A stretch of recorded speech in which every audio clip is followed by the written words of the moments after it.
തന്നെ സ്ഥാനാർത്ഥിയാകുമെന്ന് KPCC president Sunny Joseph.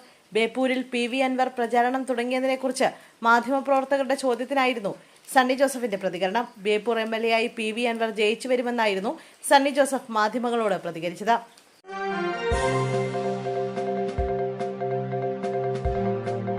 പൊതുപരിപാടിയിൽ സ്ത്രീകൾക്ക് ആദ്യമായി പ്രവേശനം നൽകി സമസ്ത. 100ാം വാർഷികാഘോഷവുമായി ബന്ധപ്പെട്ട് കാസർഗോഡ് കുണിയിൽ നടക്കുന്ന ഗ്ലോബൽ എക്സ്പോയിലാണ് സ്ത്രീകളെത്തിയത്. എക്സ്പോയിൽ ജനുവരി 31, ഫെബ്രുവരി 1 തീയതികളിൽ സ്ത്രീകളെ മാത്രമാണ് പ്രവേശിപ്പിച്ചത്. ഫെബ്രുവരി 4, 5, 6, 7, 8 തീയതികളിൽ സമസ്തയുടെ 100ാം വാർഷികം നടക്കുക. കുണിയിൽ ഇതിനായി പ്രത്യേക വേദി സജ്ജീകരിച്ചിട്ടുണ്ട്. ഫെബ്രുവരി 4 വൈകുന്നേരം 4 മണിക്കാണ് ഉദ്ഘാടനം. പാണക്കാട് സാദിഖലി ശിഹാബ് തങ്ങളാണ് വാർഷികാഘോഷം ഉദ്ഘാടനം ചെയ്യുക.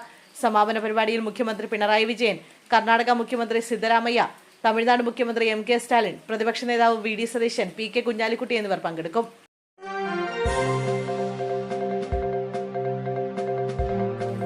തൊണ്ടിമുതൽ കേസിൽ ആന്റണി രാജുവിനെതിരായ ശിക്ഷാവിധി മരവിപ്പിച്ചു. നെടുമങ്ങാട് മജിസ്ട്രേറ്റ് കോടതിയുടെ വിധിയാണ് തിരുവനന്തപുരം സെഷൻസ് കോടതി മരവിപ്പിച്ചത്. അന്തിമ വിധി വരും വരെ താൽക്കാലികമായാണ് ശിക്ഷ മരവിപ്പിച്ചിരിക്കുന്നത്. ആന്റണി രാജു സമർപ്പിച്ച അപ്പീൽ പരിഗണിച്ചാണ് നടപടി. അതേസമയം ആന്റണി രാജുവിനെ കുറ്റക്കാരനായി കണ്ടെത്തിയ വിധി നിലനിൽക്കും. 3 വർഷം ശിക്ഷ വിധിച്ചുകൊണ്ടുള്ള നെടുമങ്ങാട് മജിസ്ട്രേറ്റ് കോടതിയുടെ വിധി റദ്ദാക്കണമെന്നാവശ്യപ്പെട്ടായിരുന്നു ആന്റണി രാജു തിരുവനന്തപുരം സെഷൻസ് കോടതിയിൽ അപ്പീൽ നൽകിയത്. ഇത് പരിഗണിച്ചാണ് കോടതി ശിക്ഷാവിധി മരവിപ്പിച്ചത്.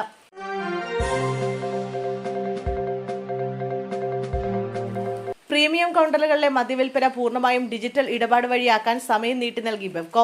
1 മാസത്തേക്ക് കൂടിയാണ് സമയം നീട്ടി നൽകിയത്. ഇതോടെ മാർച്ച് 15 മുതലായിരിക്കും ഡിജിറ്റൽ ഇടപാട് സമ്പൂർണ്ണമായി നടപ്പാക്കുക. നേരത്തെ ഫെബ്രുവരി 15 മുതലായിരുന്നു ഡിജിറ്റലാക്കാൻ നിർദ്ദേശം നൽകിയിരുന്നത്. ആവശ്യമായ നോട്ടീസുകൾ ഉപഭോക്താക്കൾ കാണത്തക്ക വിധം ഷോപ്പുകളുടെ മുന്നിൽ പ്രദർശിപ്പിക്കണമെന്ന് നിർദ്ദേശമുണ്ട്. കറൻസി ഇടപാടുകൾ ഇല്ലാതാകുന്നതോടെ മദ്യവിതരണത്തിലുള്ള സമയം ലാഭിക്കുക, തിരക്ക് കുറയ്ക്കുക, ഇടപാട് രേഖകൾ ഉറപ്പാക്കുക തുടങ്ങിയവയാണ് ബെവ്കോ ലക്ഷ്യമിടുന്നത്.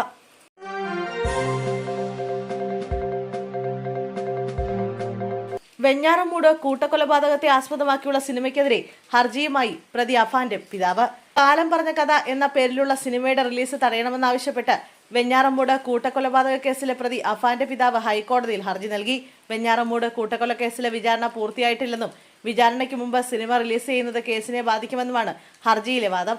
വെഞ്ഞാറമൂട് കൂട്ടക്കൊലപാതകം ആസ്പദമാക്കിയാണ് സിനിമയെന്നും ഇതിപ്പോൾ റിലീസ് ചെയ്യുന്നത് മാധ്യമ വിചാരണയ്ക്ക് കാരണമാകുമെന്നും കേസിലെ സാക്ഷികളെ സ്വാധീനിക്കാൻ സാധ്യതയുണ്ടെന്നും ഹർജിയിൽ ചൂണ്ടിക്കാട്ടുന്നു.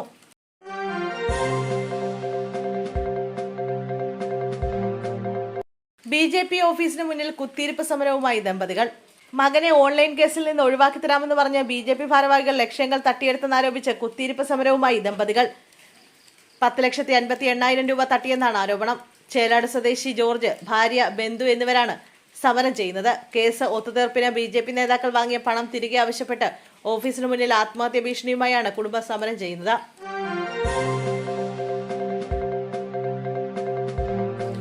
ധനരാജ് രക്തസാക്ഷി ഫണ്ട് വിവാദത്തിൽ വരവ് ചെലവ് കണക്ക് അവതരിപ്പിക്കാൻ നിർദ്ദേശം.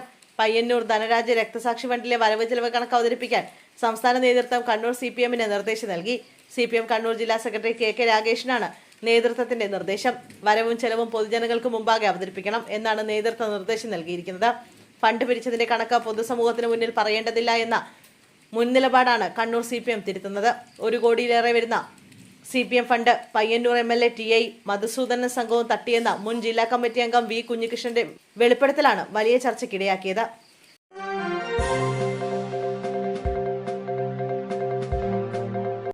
കണ്ണൂരിൽ ഉത്സവത്തിനിടെ കൂട്ടത്തല്ല്.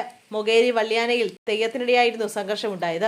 കൂത്തുപറമ്പ് മൊകേരി കൂടത്തിൽ മടപ്പുരയിൽ നടന്ന ഉത്സവത്തിനിടെയായിരുന്നു സംഭവം. സംഘർഷത്തിനിടെ തെയ്യത്തിനെയും പിടിച്ചുതള്ളി. ഉത്സവത്തിന്റെ പൂതിത്തറ നടക്കുന്നതിനിടെയാണ് കാണികളും വോളണ്ടിയർമാരും തമ്മിൽ സംഘർഷമുണ്ടായത്.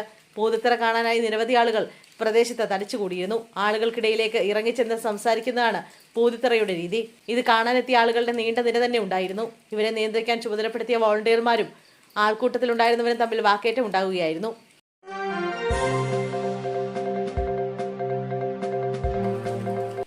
ശബരിമല സ്വർണ്ണക്കൊള്ളക്കേസിൽ മുൻ എക്സിക്യൂട്ടീവ് ഓഫീസർ സുധീഷ് കുമാറിന് ജാമ്യം. 2 കേസുകളിലും സ്വാഭാവിക ജാമ്യം ലഭിച്ചതോടെ സുധീഷ് കുമാർ ഇന്ന് ജയിലിന് പുറത്തിറങ്ങും. അതേസമയം കട്ടളപ്പാളി കേസിൽ ഉണ്ണികൃഷ്ണൻ പോറ്റിയുടെ ജാമ്യാപേക്ഷയിൽ കൊല്ലം വിജിലൻസ് കോടതി ബുധനാഴ്ച വാദം കേൾക്കും. പാളികളിൽ സ്വർണം പൊതിഞ്ഞെന്ന് സുധീഷ് കുമാറിന് അറിവുണ്ടായിട്ടും ചെമ്പുപാളി എന്ന രേഖയുണ്ടാക്കാൻ ഗൂഢാലോചന നടത്തിയെന്നാണ് സുധീഷ് കുമാറിനെതിരെയുള്ള കേസ്. റിമാൻഡ് കാലാവധി 90 ദിവസം പിന്നിട്ടത് ചൂണ്ടിക്കാട്ടിയാണ് ജാമ്യാപേക്ഷ നൽകിയത്.